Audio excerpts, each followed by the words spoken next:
I trusted one person in the entire world. He was currently punching me in the face. Overlapping numbers scuttled across Rio's fist as it rocketed toward me, their values scrambling madly, the calculations doing themselves before my eyes. He wasn't pulling his punch at all, the bastard. I saw exactly how it would hit and that the force would fracture my jaw. Well, if I allowed it to. Angles and forces, vector sums, easy. I pressed myself back against the chair I was tied to, bracing my wrists against the ropes, and tilted my head a hair less than the distance I needed to turn the punch into a love tap. Instead of letting Rio break my jaw, I let him split my lip open. The impact snapped my head back, and blood poured into my mouth, choking me. I coughed and spat on the cement floor. God damn it. 16 men, said a contemptuous voice in accented English from a few paces in front of me, against one ugly little girl. How? Who are you? 19, I corrected, the word hitching as I choked on my own blood. I was already regretting going for the split lip. Check your perimeter again. I killed 19 of your men. And it would have been a lot more if Rio hadn't appeared out of nowhere and clotheslined me while I was distracted by the Colombians. Fucking son of a bitch. He was the one who'd gotten me this job. Why hadn't he told me he was undercover with the drug cartel? The Colombian interrogating me inhaled sharply and jerked his head at one of his subordinates, who turned and loped out of the room. The remaining 3 drug runners stayed where they were, fingering micro Uzis with what they plainly thought were intimidating expressions. Dumbasses. I worked my wrists against the rough cord behind my back.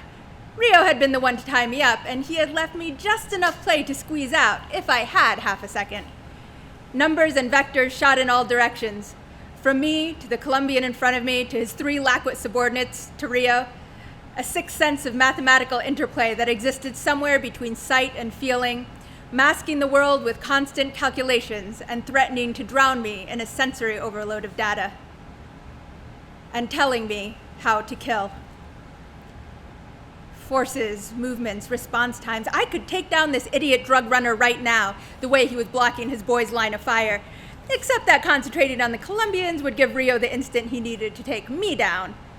I was perfectly aware that he wasn't about to break cover on my behalf. If you don't tell me what I want to know, you will regret it. You see my dog? The Colombian jerked his head at Rio. If I let him loose on you, you will be crying for us to kill your own mother. And he will like making you scream. How do you say? It gives him a jolly. He leaned forward with a sneer, bracing himself on the arms of the chair so his breath was hot against my face. Well, now he'd officially pissed me off. I flicked my eyes up to Rio. He remained impassive, cowering above me in his customary tan duster like some hard-ass Asian cowboy. Unbothered. The insults wouldn't register with him. But I didn't care. People pissing on Rio made me want to put them in the ground, even though none of it mattered to him. Even though all of it was true. I relaxed my head back and then snapped it forward, driving my forehead directly into the Colombian's nose with a terrific crunch. He made a sound like an electrocuted donkey, squealing and snorting as he flailed backward, and then he groped around his back to come up with a boxy little machine pistol. I had time to think, oh shit, as he brought the gun up, but before firing, he gestured furiously at Rio to get out of the way, and in that instant, the mathematics realigned and clicked into place, and the probabilities blossomed into a split-second window. Before Rio had taken his 3rd step away, before the Colombian could pull his finger back on the trigger, I had squeezed my hands free of the ropes, and I dove to the side just as the gun went off with a roar of automatic fire. I spun in a crouch and shot a foot out against the metal chair, the kick perfectly timed to lever energy for my turn. Angular momentum, linear momentum, bang. Sorry, Rio. The Colombian struggled to bring his stuttering gun around to track me, but I rocketed up to crash against him, trapping his arms and carrying us both to the floor in an arc calculated exactly to bring his line of fire against the far wall. The man's head cracked against the floor, his weapon falling from nerveless fingers and clattering against the cement. Without looking toward the side of the room, I already knew the other 3 men had slumped to the ground, cut down by their boss's gun before they could get a shot off.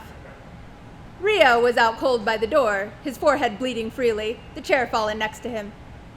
Served him right for punching me in the face so many times. The door burst open. Men shouted in Spanish, bringing Uzis and AKs around to bear. Momentum, velocities, objects in motion. I saw the deadly trails of their bullets spray before they pulled the triggers, spinning lines of movement and force that filled my senses, turning the room into a kaleidoscope of whirling vector diagrams. The guns started barking, and I ran at the wall and jumped. I hit the window at the exact angle I needed to avoid being sliced open, but the glass still jarred when it shattered, the noise right by my ear and somehow more deafening than the gunfire. My shoulder smacked into the hard-packed ground outside, and I rolled to my feet, running before I was all the way upright. This compound had its own mini-army. The smartest move would have been to make tracks out of here sooner rather than later, but I'd broken in here on a job, damn it, and I wouldn't get paid if I didn't finish it. The setting sun sent tall shadows slicing between the buildings. I skidded up to a metal utility shed and slammed the sliding door back. My current headache of a job, also known as Courtney Polk, scrabbled back as much as she could while handcuffed to a pipe before she recognized me and glowered. I'd locked her in here temporarily when the Colombians had started closing in. I picked up the key to the cuffs from where I dropped it in the dust by the door and freed her. Time to skedaddle. Get away from me, she hissed, flinching back. I caught one of her arms and twisted, and Polk winced. I am having a very bad day, I said. If you don't stay quiet, I will knock you unconscious and carry you out of here. Do you understand? She glared at me. I twisted a fraction of an inch more, about 3 degrees shy of popping her shoulder out of the socket. All right already! She tried to spit the words, but her voice climbed at the end, pitched with pain. I let her go. Come on. Polk was all gangly arms and legs and looked far too thin to have much endurance, but she was in better shape than she appeared, and we made it to the perimeter in less than 3 minutes. I pushed her down to crouch behind the corner of a building, my eyes roving for the best way out, troop movements becoming vectors, numbers stretching and exploding against the fence. Calculations spun through my brain in infinite combinations. We were going to make it. And then a shape rose up, skulking between 2 buildings, zigzagging to stalk us. A black man, tall and lean and handsome, in a leather jacket. His badge wasn't visible, but it didn't need to be. The way he moved told me everything I needed to know. He stood out like a cop in a compound full of drug runners. I started to grab Polk, but it was too late. The cop whipped around and looked up, meeting my eyes from 50 feet away, and knew he was made. He was fast. We'd scarcely locked eyes, and his hand was inside his jacket in a blur. My boot flicked out and hit a rock. From the cop's perspective, it must have looked like the worst kind of evil luck. He'd barely gotten his hand inside his coat when my foot-flicked missile rocketed out of nowhere and smacked him in the forehead. His head snapped back, and he listed to the side and collapsed. God bless Newton's laws of motion. Polk recoiled. What the hell was that? That was a cop, I snapped. 5 minutes with this kid and my irritation was already at its limit. What? Then why did you? He could have helped us. I resisted the urge to smack her. You're a drug smuggler. Not on purpose. Yeah, because that makes a difference. I don't think the authorities are going to care that the Colombians weren't too happy with you anymore. You don't know enough to gamble on flipping on your crew, so you're going to a very faraway island after this. Now shut up. The perimeter was within sprinting distance now, and rocks would work for the compound's guards as well. I scooped up a few, my hands instantly reading their masses. Projectile motion. My height, their heights, the acceleration of gravity, and a quick correction for air resistance, and then pick the right initial velocity so that the deceleration of such a mass against a human skull would provide the correct force to drop a grown man. 1, 2, 3. The guards tumbled into well-armed heaps on the ground. Polk made a choking sound and stumbled back from me a couple of steps. I rolled my eyes, grabbed her by one thin wrist, and hauled. Less than a minute later, we were driving safely away from the compound in a stolen Jeep, the rich purple of the California desert night falling around us, and the lights and shouts from an increasingly agitated drug cartel dwindling in the distance. I took a few zigs and zags through the desert scrub to put off anyone trying to follow us, but I was pretty sure the Colombians were still chasing their own tails. Sure enough, soon we were speeding alone through the desert and the darkness. I kept the running lights off just in case, leaving the moonlight and mathematical extrapolation to outline the rocks and brush as we bumped along. I wasn't worried about crashing. Cars are only forces in motion. In the open Jeep, the cuts on my face stung as the wind whipped by, and annoyance rolled through me as the adrenaline receded. This job, I thought it would be a cakewalk. Polk's sister had been the one to hire me, and she had told me Rio had cold contacted her and strongly suggested that if she didn't pay me to get her sister out, she'd never see her again. I hadn't talked to Rio myself in months, not until he'd used me as his personal punching bag today. But I could connect the dots. Rio had been working undercover, seen Polk, decided she deserved to be rescued, and thrown me the gig. Of course, I was grateful for the work, but I wished I had known Rio was undercover with the cartel in the first place. I cursed the bad luck that had made us run into him. The Colombians never would have caught me on their own. In the passenger seat, Polk braced herself unhappily against the jounces of our off-road journey. "I'm not moving to a desert island," she said suddenly, interrupting the quiet of the night. I sighed.